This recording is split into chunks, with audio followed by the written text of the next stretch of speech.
So ito yung tulay, nakaayaw ko na magtrabaho kaya nag-YouTube na lang ako.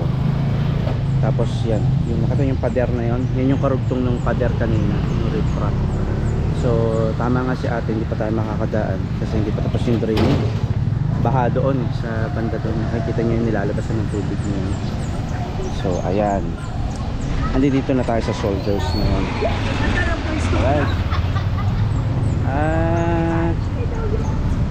Okay din naman dito, babalik na lang tayo sa loob ng Soldiers para makita nyo rin yung baha.